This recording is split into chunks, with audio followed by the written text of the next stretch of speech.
আল্লাহ আল্লাহ আল্লাহ, সবাই সবাই আল্লাহ আল্লাহ আল্লাহ আল্লাহ আল্লাহ।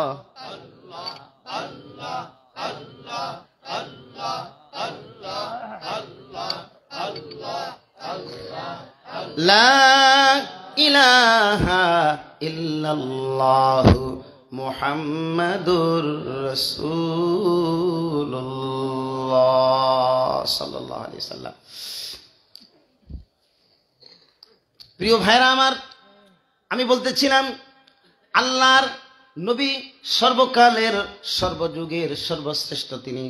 তার থেকে শ্রেষ্ঠ এই পৃথিবীতে আল্লাহ কাউকে সৃষ্টি করেননি। করছেন নাকি? করছেন? তিনি হলেন শেষ নবী। একদল আছে যারা শেষ নবীকে শেষ নবী স্বীকার করতে চায় না। কথা বলেন ঠিক কিনা? এরা কাদিয়ানি। এদের নাম কি? কাদিয়ানি। এরা শেষ নবীকে শেষ নবী স্বীকার করতে চায় না।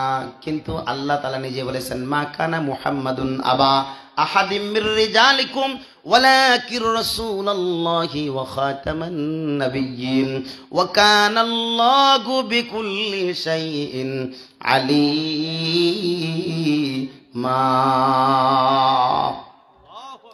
আল্লাহ নিজে বলেন, মা কানা মুহাম্মাদুন আবা আহাদিম মির রিজালিকুম, মুহাম্মদ তোমাদের কোন পুরুষ ব্যক্তির পিতা নন। তার সন্তানরা ছোট ছোট অবস্থায় ইন্তেকাল করেছে। তার প্রাপ্তবয়স্ক যুবক কোন সন্তানে আল্লাহ রাখেন নাই। কেউ নবী জোর করে বানাবে? নবীর বেটা তুমি নবী হও? আল্লাহ আগেই তুলে নিয়েছেন।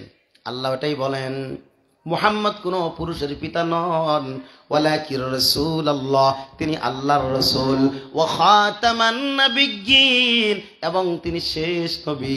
এই যে আল্লাহর বিধান, এই যে তিনি শেষ নবী, এই শেষ নবীকে যে শেষ নবী মনে করবে না, সে যতই মুসলমান দাবি করুক, আর আহমদিয়া দাবি করুক, আর মুহাম্মদিয়া দাবি করুক, আল্লাহর বিধান না মানার কারণে, প্রকাশ্যে শেষ নবী অস্বীকার করার কারণে সে সাথে সাথে কাফের হয়ে যাবে। কথা বলেন ঠিক কিনা?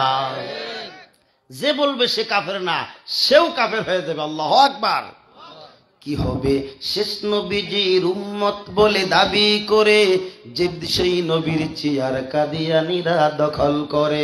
কি হবে? শেষ নবীজির উম্মত বলে দাবি করে যদি সেই নবীর চেয়ার কাদিয়ানীরা দখল করে।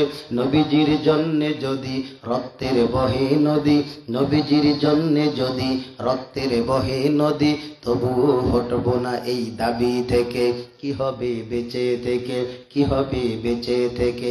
অযথা বিদ্যা শিখে যদি না গড়তে পারি শাসনবিহীন সমাজটাকে, কি হবে বেঁচে থেকে? কি হবে বেঁচে থেকে? কি হবে কিতাবাদির তালিম দিয়ে মাদ্রাসাতে যদি সেই খোদার কোরআন নিষিদ্ধ হয়ে আদালতে? কি হবে কোরআন হাদিস শিক্ষা দিয়ে মাদ্রাসাতে যদি সেই কোরআন হাদিস নিষিদ্ধ হয়ে আদালতে? কাফনের কাপড় মাথায় ময়দানে আয় ছুটে আয়, কাফনের কাপড় মাথায় ময়দানে আয় ছুটে আয়, বিলিয়ে দে না তোদের জীবনটাকে। কি হবে বেঁচে থেকে? কি হবে বেঁচে থেকে? অযথা বিদ্যা শিখে যদি না গড়তে পারি শোষণবিহীন সমাজটাকে, কি হবে বেঁচে থেকে? কি হবে বেঁচে থেকে? সমস্ত যদি আমরা আমাদের মতো কোরআনের শাসন যদি গঠন করতে না পারি, তাহলে এই বেঁচে থাকার লাভটা কি? কথা বলেন ঠিক কিনা? এই জন্য সময় এসেছে পাল্টানোর, বদলানোর। আমরা আর প্রচার সরা এই মানে এরকম কোন ধরনের কোন শাসন দেখতে চাই না, যার কারণে মানুষ গরিবরা আরো বেশি গরিব হয়ে যায়, কৃষকরা আরো বেশি শেষ হয়ে যায়, আর ধনীরা শুধু ধনী হতে থাকে। এইরকম কোন শাসন আমরা আর বাংলার জমিনে দেখতে চাই না। কথা বলেন ঠিক কিনা? প্রিয় ভাইরা আমার, আল্লাহর নবীর সাহাবীরা যখনই কোরআন শুনত, সাথে সাথে তারা এমন ভাবে কোরআনের প্রেমে পাগল হয়ে যেত, সাথে সাথে তারা ইসলামের দিকে আকৃষ্ট হতো। এভাবে নবীর অসংখ্য সাহাবী রয়েছে যারা শুধুমাত্র কোরআনের কারণে আল্লাহ নবীর সাথে ইসলাম, আল্লাহ নবীর হাতে হাত দিয়ে ইসলাম গ্রহণ করেছে। এই জন্য এই যে আবু জেহেল উতবা সাহেবা যখন এই কোনো কোরআনের মজলিস হতো, যখন এরকম কোন কোরআনের আলোচনার জন্য তৎকালীন যুগে নবী কথা বলবে এরকম কোন একটা মজমা হতো, আবু জেহেলের সাথে সাথে বলতো লা তাসমাউ লিহাদাল কুরআন, খবরদার খবরদার তোমরা কোরআন শ্রবণ করো না, কোরআনের আলোচনা শ্রবণ করো না। কারণ কোরআন যদি তেলাওয়াত করো, কোরআন যদি শুনো, কোরআনের মজলিসে যদি বসো, তাহলে কি হবে? জাদাতুহুম ঈমানা, তোমাদের ঈমান বৃদ্ধি পাবে। এটা কে বলেছেন? কে বলেছেন? তাহলে কোরআনের মজলিসে বসার কারণে এতক্ষণ যাবত আমরা দুনিয়ার চিন্তায় মগ্ন আছি না আখিরাতের চিন্তায় আল্লাহর ধ্যানে মগ্ন আছি? বলেন, আল্লাহর ধ্যানে। এই জন্য এই গোটা জিন্দেগি তো আমরা বিভিন্ন ভাবে সময় ব্যয় করতেছি, সামান্য একটু সময় আল্লাহর জন্য দিলাম, তাহলে আমার জীবন রঙিন হয়ে যাবে। আল্লাহ তাআলা নিজেই বলেছেন যে তুলিয়াত আলাইহিম আয়াতুহু জাদাতুহুম ঈমানা, যখন কেউ কোরআনের তেলাওয়াত শুনবে, কোরআন আলোচনা শুনবে, আল্লাহর সাথে সাথে তার ঈমানকে বাড়াই দিয়ে দিবেন, ঈমানকে বৃদ্ধি করে দিবেন, যেন সে সেই ঈমান দিয়ে আল্লাহর হুকুম, আল্লাহর আহকামগুলো ঠিকমতো পালন করতে পারে। প্রিয় ভাই, শেষ কথা বলবো, আল্লাহর নবী আমাদের জন্য মডেল, আমাদের জন্য আদর্শ। আল্লাহর নবীর সুন্নাহ ভিত্তিক জিন্দেগি যদি গঠন করতে পারি, ইহকালীন শান্তি, পরকালীনও শান্তি, তাহলে দুই জায়গাতে কি শান্তি? বলেন তো, কোনো ডিসি, কোনো এসপি, কোনো মন্ত্রী, কোনো মিনিস্টার, কোনো বড় ধরনের জমিদার, সে যদি সুন্দর 5 ওয়াক্ত নামাজ পড়ে, মানুষ তার উপর সন্তুষ্টি হয় না রাগান্বিত হয়? মানুষ খুশি হয় না রাগান্বিত হয়? যে এত বড় একজন অফিসার চাকরি করে, তা নামাজ পড়ে। আবার যদি ওই অফিসারের মুখের মধ্যে দাড়ি থাকে, পরনে যদি পাঞ্জাবি থাকে, যদি সে ম্যাজিস্ট্রেট হয়, ডিসি হয়, এসপি হয়, মন্ত্রী হয়, মিনিস্টার হয়, চেয়ারম্যান হয়, মেম্বার হয়, বলেন তো মানুষরা আরো বেশি খুশি হয় না নারাজ হয়? কি জন্য? এই জন্য বেচারা একজন ডিসি, বেচারা একজন এসপি, বেচারা একজন এডিসি, বেচারা একজন মন্ত্রী, এমপি, এরপরেও তার মুখে দাড়ি, তার পরনে পাঞ্জাবি, তার মাথায় টুপি। এ বাবাজি, হাতে ধরি পায়ে ধরি শেষ পর্যন্ত আপনাদেরকে বলে দেই, নবীর সুন্নাহ পালন করার কারণে অনেক মানুষের জীবনের মধ্যে শান্তি চলে এসেছে। এই শান্তি শুধু দুনিয়ার শান্তি নয়, আখিরাতের শান্তি। যেই শান্তি শুরু হবে তার শেষ নাই। আল্লাহ বলেন, ওয়া ইযা রাআইতা তাম্মা রাআইতা নাঈমান ওয়া মুলকান কাবীরা। আল্লাহু আকবার।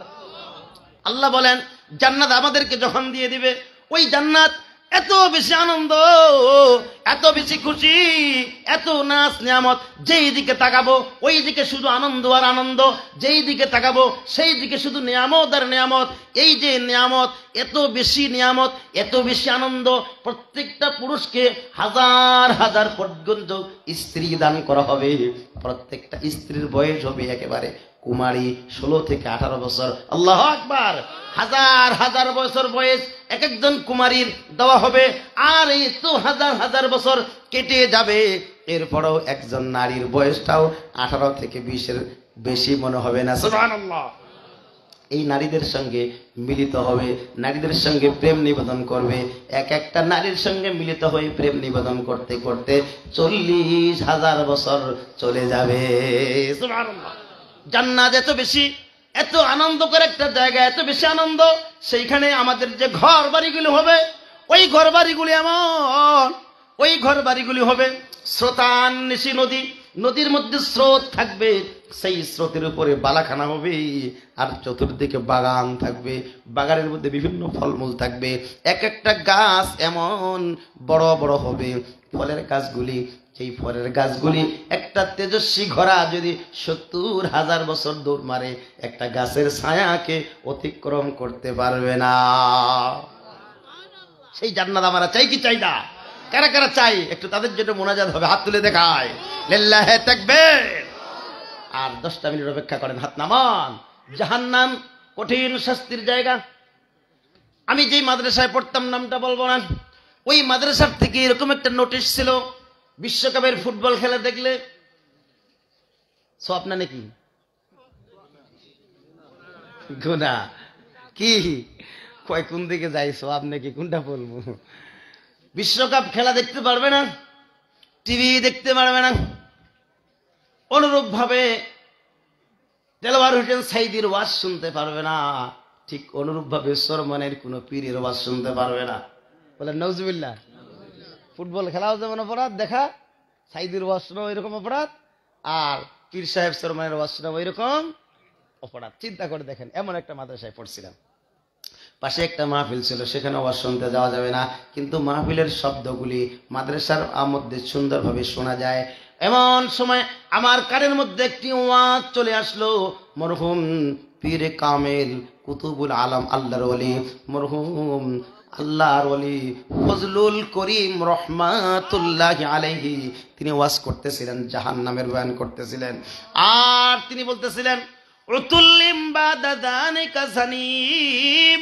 আর সূরা হজ্জের মধ্যে একটি আয়াত রয়েছে, ওই আয়াতকে তিনি বারবার পাঠ করতেছেন আর বলতেছেন জাহান্নামের মধ্যে যে মানুষের শাস্তি দেওয়া হবে, শুধু নরমাল আগুনের শাস্তি না, ওই জাহান্নামের যে লেপ থাকবে, তোষক থাকবে, সব থাকবে। যে তোষকটা থাকবে, তোষবের মধ্যে কয়লা, নিচেও কয়লা উপরেও কয়লা, আবার তোষবের মধ্যে স্পেশাল কয়লা, ওইটা বেশি গরম। সেই গরমের মধ্যে মানুষটাকে রাখা হবে, এরপরে ল্যাব বানানো হবে, ল্যাবের মধ্যেও কয়লা, ল্যাবের মধ্যেও কয়লা, ওই কয়লার আগুনটা আরো বেশি উত্তপ্ত, বেশি গরম। উপরে ল্যাব, নিচে তোষব, আর ল্যাবের উপরেও কয়লা, তোষবের নিচেও কয়লা, সব দিক থেকে কয়লা আর জ্বলন্ত টকবগে আগুন। ওই আগুনের মধ্যে যখন মানুষকে জ্বলানো হবে, মানুষ তখন চিৎকার করে বলবে আর পারি না, আর সহ্য হয় না। আল্লাহর কাছে চিৎকার দিয়ে বলবে আল্লাহ, জাহান্নামের আগুন সহ্য করতে পারি না। তো কি পারবে? তখন মানুষ বলবে আল্লাহ, আমাদেরকে জাহান্নাম থেকে নিষ্কৃতি দিয়ে আমাদেরকে তুমি পানির মধ্যে ফালাই দিয়া দাও। এবার আল্লাহ তাআলা তাদেরকে পানির মধ্যে ফালাই দিয়ে দিবেন। এই পানি কুল কিনে রাখেন সমুদ্র, এটা নরমাল কোনো পানি না, এটা মানুষের শরীর ঘামতে ঘামতে ঘামের স্রোত হয়ে গিয়ে দরিয়া হয়ে গিয়েছে, সমুদ্র হয়ে গিয়েছে। হাজার হাজার মাইল কোনো কুল কিনারা নাই, ওই সাগরের মধ্যে সাঁতরাইতে থাকবে, আর পচা দুর্গন্ধ ঘাম মুখের মধ্যে, নাকের মধ্যে ঢুকতে থাকবে, আর নাড়ি বুড়ি সব বমি হয়ে বের হয়ে যাবে, এবং কি কোনো কোনো সময় পিছনের রাস্তা দিয়ে নাড়ি বুড়িগুলি বের হয়ে যাবে, গন্ধ দুর্গন্ধ, আর হাত দিয়ে সাঁতরাইতে সাঁতরাইতে কুল কিনারা পাবে না। এমন সময় সে আবার আফসোস করে বলবে আল্লাহ, এটা সহ্য হয় না, আমাদেরকে আবার জাহান্নামের আগুনের মধ্যে ফালায় দাও। তাদের শাস্তি চলতেই থাকবে, চলতেই থাকবে, কত হাজার কত লক্ষ কোটি বছর হবে, এটা গণনা করে বলা যাবে না। ওই জাহান্নামের শাস্তি কারা কারা চাই? চাই আমার জাহান্নামের শাস্তি? আছে কেউ? হাত তুলে দেখান তো, জাহান্নামের শাস্তি চাই, আছে কেউ? তাহলে এবার বলেন, জাহান্নাম থেকে নিষ্কৃতি, জাহান্নাম থেকে মুক্তির আমাদের দরকার আছে না নাই? সবাই কি বলতে হবে, আছে না নাই?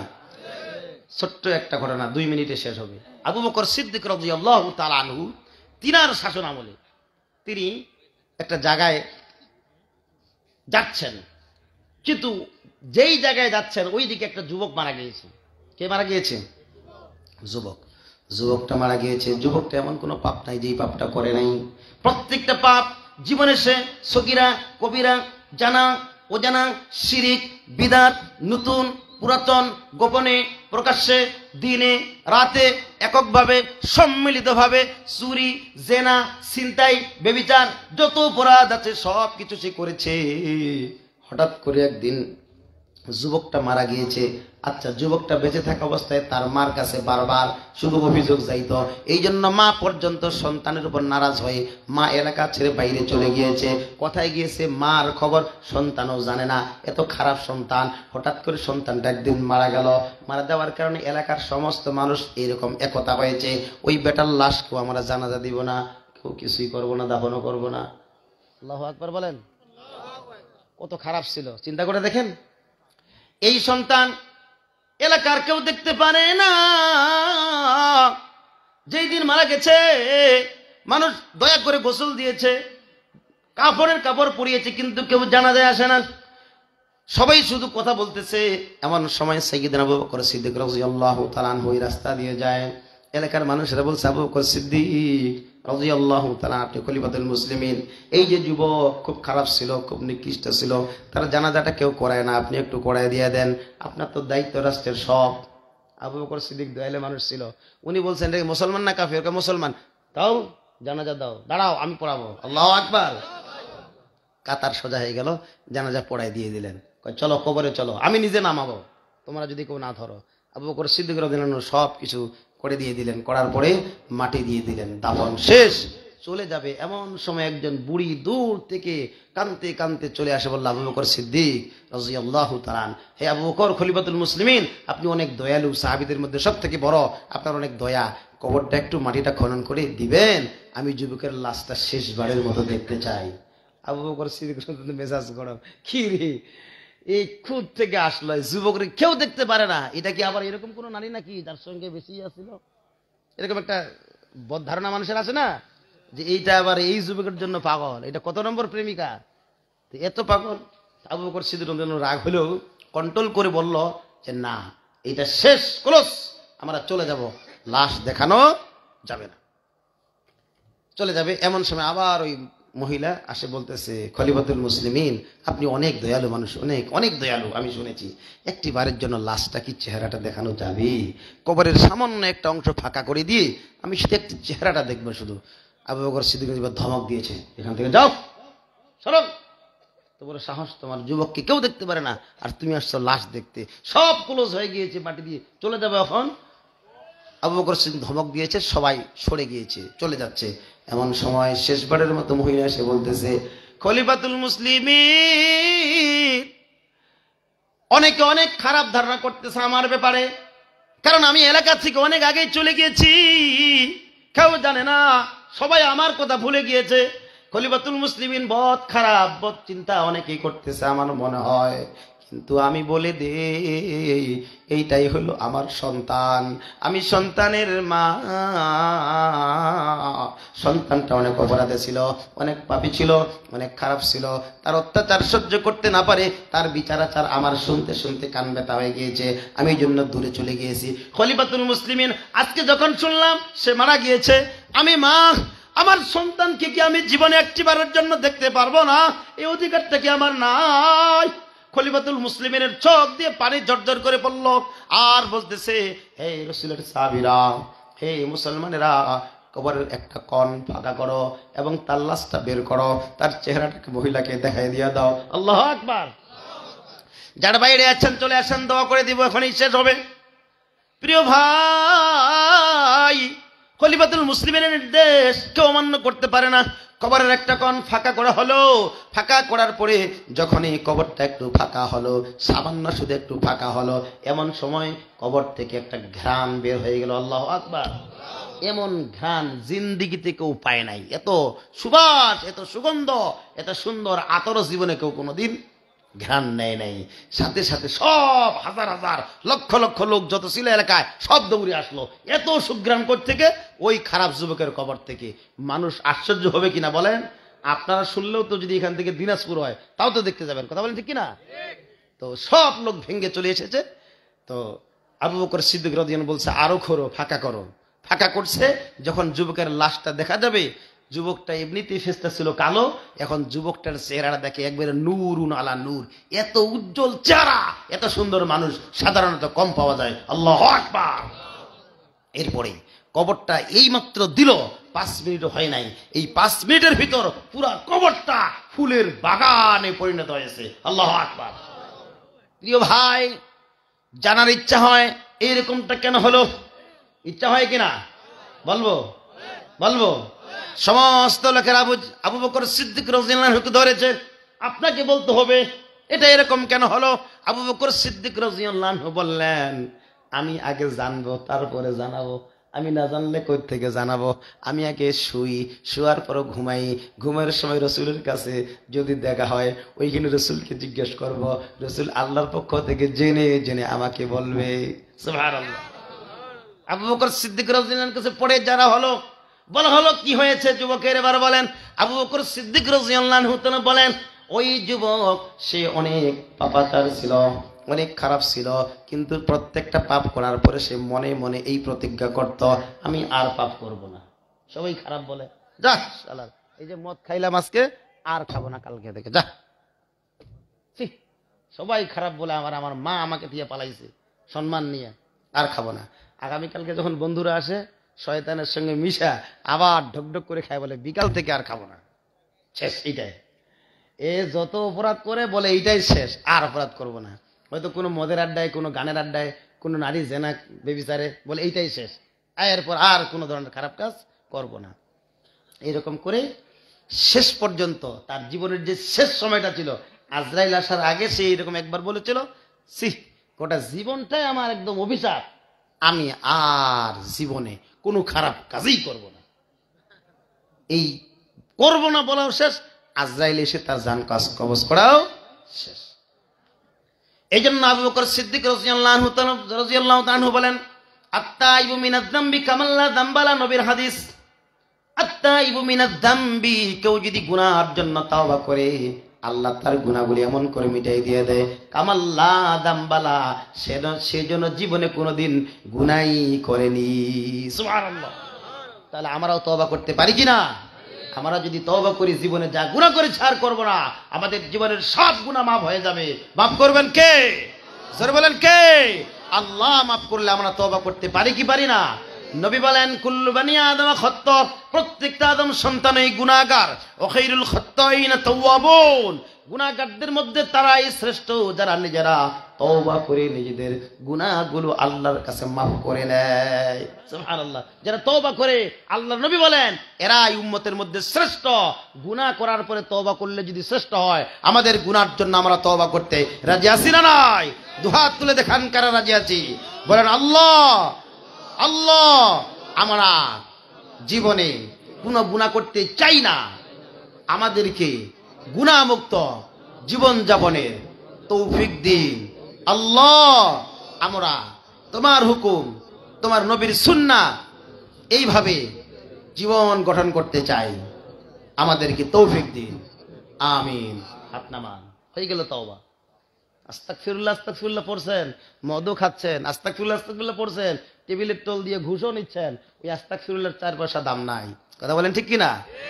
আর গুনাহটা যে করবেন না, নিজেকে একবার একটা থাপ্পড় দিয়ে বলেন ছি, তার মানে আপনি মনে মনে বলছেন আর করব না, এইটাই হলো বড় তওবা। বলেন আল্লাহু আকবার। আমরা আর কোনো গুনাহ করতে চাই না, আর ওয়াদা নিলাম না যে করব না, এরপরে করলেন, তাহলে তো মুনাফিক হয়ে গেলেন। আমরা ইনশাআল্লাহ অপরাধ করব না, ইনশাআল্লাহ নামাজ ছাড়বো না, ইনশাআল্লাহ আম্মা জানেরাও মনে মনে নিয়ত করুক, আর কোনোদিন বেপরদায় চলবো না। আম্মা জানদের জন্য 4টা কথা আল্লাহর নবী বলেছেন, যে মা 4টা কাজ করবে, মৃত্যু বাকি হাসতে হাসতে হাসতে হাসতে জান্নাতে দৌড় মারবে। বলেন সুবহানাল্লাহ। আলমারআতু ইযা সাল্লাত খামসাহা ওয়া সামাত শাহরাহা ওয়া আতাআত বা'লাহা ওয়া আহসানাত ফারজাহা। নবীজি বলেন মাত্র 4টা কাজ মহিলারা করবে আর মৃত্যুর পর হাসতে হাসতে জান্নাতে যাবে। একটা হলো দিনে রাতে 5 ওয়াক্ত নামাজ পড়বে, যদি সে পবিত্র থাকে। মান্থলি অপবিত্র থাকলে কোনো কথা নাই, পবিত্র থাকলে 5 ওয়াক্ত নামাজ পড়বে। আর বছরে একবার রোজা রাখবে। যদি রমজান মাসে তার অপবিত্রতা চলে আসে, তখন সে রাখবে না, পরবর্তী রাখলেও হবে। তাহলে রমজান মাসে রোজা রাখবে, 1 নম্বর নামাজ পড়বে 5 ওয়াক্ত, 2 নম্বর রমজানে রোজা রাখবে, 3 নম্বর যেই সমস্ত মাদের এখনো বিবাহ হয় নাই, ওই সমস্ত মারা বিবাহের আগে সমস্ত পরপুরুষ থেকে এবং সমকামিতা থেকে, জেনা ব্যভিচার থেকে নিজেকে মুক্ত রাখবে, নিজের সতীত্বের হেফাজত করবে। এটা হলো 3 নম্বর।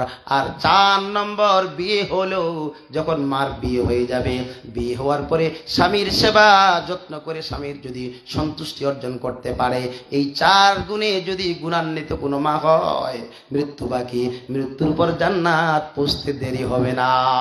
সুবহানাল্লাহ। এই জন্য মাকে বলবো, মা 5 ওয়াক্ত নামাজ পড়বা, রমজান মাসে রোজা রাখবা, রমজান মাসে রোজা রাখবা এবং সতীত্বের হেফাজত করবা, আর বিয়ে হওয়ার পর স্বামীর সেবা যত্ন করবা। আমার মা বোনেরাও যেন এই 4 কাজে মনোনিবেশ হয়, তাহলে তারাও খাতুনে জান্নাত ফাতেমার সঙ্গে এবং খাদিজা রাদিয়াল্লাহু আনহার সঙ্গে জান্নাতের মধ্যে প্রবেশ করবে। বলুন সুবহানাল্লাহ। প্রিয় ভাই, মোনাজাত হবে। মোনাজাতের আগে আপনাদের সমীপে একটি ছোট্ট কথা বলবো। নারাজ হবেন নাকি? বলেন নারাজ হবেন নাকি? আগেই বলে দিলাম, এই জন্য আগে আপনাদের অনুমতি চাইলাম। ইন্নাল্লাহা আশতারা মিনাল মুমিনিনা আনফুসাহুম ওয়া আমওয়ালাহুম বিআন্না লাহুমুল জান্নাহ। যারা বাইরে আছে চলে আসি, মনে যাবে এখনই, যারা বাইরে আসি চলে আসি। আল্লাহ তাআলা নিজেই বলেন মুমিনদের জান এবং মাল। বলেন তো কি কি মুমিনদের? বলেন বলেন মুমিনদের ভিতরে ভিতরে চলে আসি, দোয়া হবে ইনশাআল্লাহ। চলে আসি, আপনাদের জন্য হালাল রুজির ব্যবস্থা করা হয়েছে। আমি শুনেছি, যদিও আমার খাওয়া চলবে না, মনে হয় যে খাই আপনাদের সঙ্গে। অনেক ভালো অ্যারেঞ্জমেন্ট করেছে এই কমিটি, মাহফিল কমিটি অনেক ভালো, খুব ভালো লাগছে আমার। খুব সুন্দর আপনাদের মেহমানদারির ব্যবস্থা করেছে। বসেন, সবাই বসেন, দোয়া হবে এখনই। আল্লাহ আপনাদের কাছে দুইটা জিনিস ক্রয় করে নিয়েছেন জান্নাতের বিনিময়ে। বলেন কিসের বিনিময়ে? ইন্নাল্লাহা আশতারা, আল্লাহ ক্রয় করে নিয়েছেন মিনাল মুমিনিনা মুমিনদের আমওয়ালাহুম ওয়া আনফুসাহুম, নিজেদের জান এবং মাল। আল্লাহ এই দুইটা নিয়েছেন কিসের জন্য? জান্নাতের বিনিময়ে। বিআন্না লাহুমুল জান্নাহ, আল্লাহ জান্নাত দিতে চায়, তার বিনিময়ে দুইটা জিনিস চায়, জান এবং মাল। আপনারা জান দিতে রাজি আছেন? রাজি থাকলেও এই মুহূর্তে লাগতেছে না আমাদের। আপাতত জান আপনাদের আমাদের দরকার নাই, তবে মাল যার যতটুকুন কিসমতে আছে, আল্লাহ যাকে যতটুকুন তৌফিক দিয়েছে সে ততটুকুন দিব ইনশাআল্লাহ। এই যে মাহফিলটা হলো, আচ্ছা আচ্ছা, আল্লাহু আকবার, আমি তো ভুল মনে করেছিলাম, আমার এটা ইচ্ছা ছিল না। তো যাক, এই যে ঘর একটা মসজিদ, আল্লাহর ঘর। বলেন কার ঘর? আল্লাহর নবী বলেছেন মান বানা মসজিদান বানাল্লাহু লাহু বাইতান ফিল জান্নাহ। যে মসজিদ বানাবে, যে মসজিদ বানাবে, আল্লাহ তার জন্য জান্নাতের ঘর বানাবে। সুবহানাল্লাহ। আমরা আমাদের জান্নাতে ঘর দুনিয়াতে বসে বসে বানাইতে চাই কি চাই না? এই জন্য মসজিদটা আল্লাহর, এই ঘরের একটু উন্নয়ন হোক, এটা আমরা চাই কি চাই না? এইটা উন্নয়ন হলে আমাদের জান্নাতে ঘর আল্লাহ বানাবে। মান বানা মসজিদা, যে মসজিদ বানাইলো, বানাল্লাহু লাহু, আল্লাহ তার জন্য বানায় ফিল জান্নাহ, জান্নাতের মধ্যে তার জন্য ঘর বানায়। তা আমরা জান্নাতে ঘর চাই। এই জন্য মসজিদের জন্য যে কেউ একজন দাঁড়িয়ে বলেন যে আমি মসজিদের জন্য 10,000 অথবা 5,000 টাকা দান করতে চাই, এক্ষুনি না, আপনি 2-4 দিন পরেও দিতে পারবেন, আপনি 1 মাস পরেও দিতে পারবেন। মসজিদের উন্নয়নের জন্য 5,000 বা 10,000 টাকা দিবেন। একটা ব্যক্তি, এতগুলো ব্যক্তির মধ্যে আমি চাই তাড়াতাড়ি দোয়া করে দিবে। একটা ব্যক্তি দাঁড়িয়ে যান, আমি দোয়া করব আল্লাহ তাআলা যেন আপনাকে আবু বকর সিদ্দিক রাদিয়াল্লাহু তাআলা শ্রেষ্ঠ সাহাবী, তার সঙ্গে আল্লাহ যেন আপনার জান্নাতে থাকার ব্যবস্থা করেন। আমরা দোয়া করবো ইনশাআল্লাহ, আপনাকে আল্লাহ তাআলা ওই রকম যেন আল্লাহ তাআলা সম্মান ইজ্জত দান করেন। 10,000 অথবা 5,000, বাইরের শহরে হলে হয়তো 10,000 20,000 বলতাম, এখানে মাত্র 5,000ও বলছি। এক ব্যক্তি দাঁড়িয়ে যান ইনশাআল্লাহ। দাঁড়ান দাঁড়ান, আল্লাহু আকবার, লিল্লাহি তাকবীর, তাকবীর দেন, আল্লাহু আকবার, তাকবীর দিলে সমান সওয়াব। লিল্লাহি তাকবীর।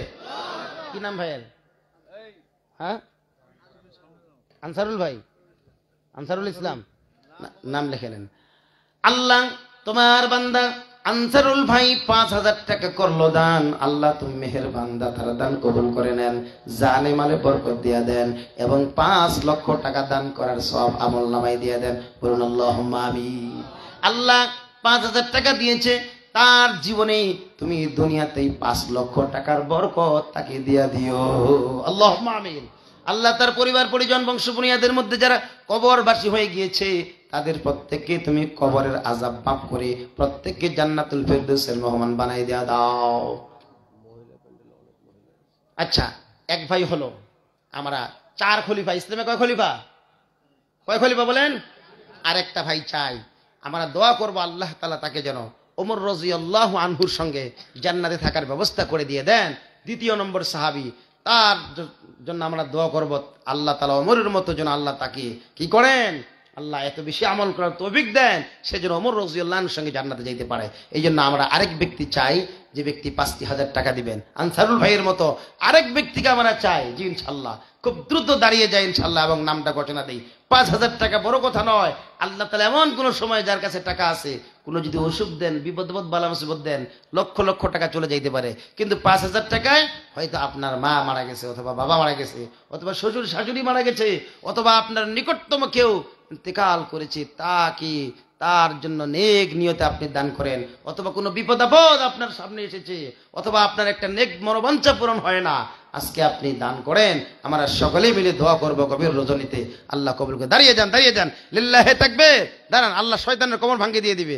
লিল্লাহে তাকবীর। ভাইয়ের নাম কি? উসমান গনি। আল্লাহু আকবার। আল্লাহ তোমার সাহাবী উসমান গনি রাদিয়াল্লাহু তাআলা আনহু অঢেল সম্পদের মালিক ছিলেন। উসমান গনি রাদিয়াল্লাহু তাআলা আনহুর মতো এই তোমার উসমান গনি বন্ধুকেও, তার বন্ধুকেও তুমি সম্পদশালী বানিয়ে দিয়া দাও। আল্লাহুম্মা আমিন। আল্লাহ উসমান ভাইয়ের জানে মালে বরকত দিয়ে দাও। 5,000 টাকাকে 5 লক্ষ টাকা দানের সওয়াব তার আমলনামায় দাও। জীবনে অন্তত কমপক্ষে 5,000 টাকার পরিবর্তে 5 লক্ষ টাকার সম্পদে তার বরকত দিয়ে দিও। বলুন আল্লাহুম্মা আমিন। আল্লাহ উসমান ভাইয়ের জানে মালে বরকত দাও। বিপদ বালা মুসিবত দূর করো। আত্মীয় স্বজন যারা মারা গেছে প্রত্যেককে মাফ করে সকলকে জান্নাতুল ফেরদৌসের মালিক বানায় দিয়া দাও। 2 জন হয়ে গেছে, অর্ধেক হয়ে গেছে। আরেকজন ইনশাআল্লাহ এইবার সিরিয়ালে উসমান রাদিয়াল্লাহু তাআলা। আল্লাহ যেন উসমান রাদিয়াল্লাহুর মতন দয়া ওইরকম সম্পদ দান করেন, এই জন্য আমরা দোয়া করবো ইনশাআল্লাহ। একজন ব্যক্তি ইনশাআল্লাহ দ্রুত দোয়া হয়ে যাবে। আমি মুসাফির বাইরে থেকে মেহমান হিসেবে এসেছি, অনেক কষ্ট হচ্ছে, এরপরও আমি আপনাদের জন্য মাহফিলটা মানে বাদ দেই নাই, যেহেতু গতকালকে বা গত কয়েকদিন আগে একটা রফিকুল ইসলাম মাদানী সাহেব না আসার কারণে পঞ্চগড়ে একটা প্রচুর গোলমাল চলতেছে। গতকালকে আমি মনে করেছিলাম আমি তো অসুস্থ, না গেলে চলে কিনা, পরে যখন দেখলাম এই নিউজটা ভাইরাল হয়ে গিয়েছে গোটা দেশে, আমাকে নিয়েও না জানি আবার কি হয়। এই জন্য আমি অসুস্থ থাকার পরেও আপনাদেরকে দেখার জন্য চলে এসেছি। আমার মাথা এখনো চান্দিয়া নাড়িয়া করা। সর্বশেষ আমরা করেছি 1 সপ্তাহ এখনো হয় নাই। হ্যাঁ, এরকম ধরনের। তো এই জন্য আমি দোয়া করব, আল্লাহ তাআলা হয়তো কবুল করতে পারেন গুনাহগারের দোয়া, এবং আপনারা আমিন আমিন করবেন। অনেক ভালো ব্যক্তি আছেন। একজন ব্যক্তি দাঁড়িয়ে যান ইনশাআল্লাহ। জি, 2 জন তো হয়েছে, আরেকজন দাঁড়ান, তাই তো কাজটা শেষ হয়ে যাচ্ছে। একজন ইনশাআল্লাহ, একজন। জি ইনশাআল্লাহ বলেন তো 5,000 টাকা দান করবেন কে? একজন ব্যক্তি বলেন আল্লাহ কবুল করুক। আল্লাহ তোমার বান্দাদের দিলটা নরম করে দিয়া দাও। আল্লাহ তোমার বান্দাদের বিপদে বালা মুসিবত দূর করে দিয়া দাও। হে আল্লাহ, তোমার যে বান্দাদের সম্পদ আছে শয়তানের কারণে, ওয়াসওয়াসার কারণে অথবা লজ্জার কারণে বলে না, এমন ব্যক্তিদেরকে তুমি বলার মতো সৎ সাহস দিয়া দাও। আল্লাহু আকবার। আল্লাহ তোমার বান্দা খোরশেদ আলী চাচা 5,000 টাকা করল দান। আল্লাহ তুমি মেহেরবান, জানে মালে বরকত দিয়ে দেন, বিপদে বালা মুসিবত দূর করে দিয়ে দেন, সমস্ত নেক আশা কবুল করেন। পরিবার পরিজনের কেউ জান আল্লাহ মৃত্যুবরণ করলে তাদেরকে তুমি জান্নাতের মালিক বানায় দিয়া দাও। বলুন আল্লাহুম্মা আমিন। 3 জন হয়ে গিয়েছেন। চতুর্থ খলিফা হযরত আলী রাদিয়াল্লাহু তাআলা আনহু, আল্লাহ তাআলা যেন ওইরকম ইলম দান করেন। আল্লাহু আকবার। ভাইয়ের কি নাম? আব্দুল জব্বার। আব্দুল জব্বার ভাই, আল্লাহ 5,000 টাকা করল দান। আল্লাহ তুমি মেহেরবান, দাতার দান কবুল করে নেন, জানে মালে বরকত দিয়ে দেন। আল্লাহ আব্দুল জব্বার ভাইয়ের সমস্ত নেক আশা বাসনা কবুল করেন। 5 লক্ষ টাকা দানের সওয়াব দান করেন, এবং কমপক্ষে জীবিত অবস্থায় 5 লক্ষ টাকা তাকে বরকত দিয়ে দিও। আল্লাহ সমস্ত নেক আশা কবুল করো। কেউ মৃত্যুবরণ করলে পরিবারের তাদের সকলকে মাফ করে দিয়ে দাও। আমিন। হয়েছে 4 জন। আল্লাহ আমাদেরকে আরেকজন খলিফা দান করেছেন, 5ম খলিফা ওমর ইবনে আব্দুল আজিজ, যার বেশ কিছু নিদর্শন আমি স্বচক্ষে মদিনার মধ্যে দেখে এসেছি। 1000 বছর আগে সে আপনার করেছিল কিছু কিছু ইতিহাস ঐতিহ্য ধরে রাখার জন্য, কিছু কিছু আপনার এমন যে গুরুত্বপূর্ণ ঐতিহাসিক স্থাপনা সে তৈরি করেছে যা আদৌ খুব সুন্দরভাবে আছে। এই 5ম খলিফার সঙ্গে আল্লাহ তাআলা আপনার জন্য কিয়ামতের ময়দানে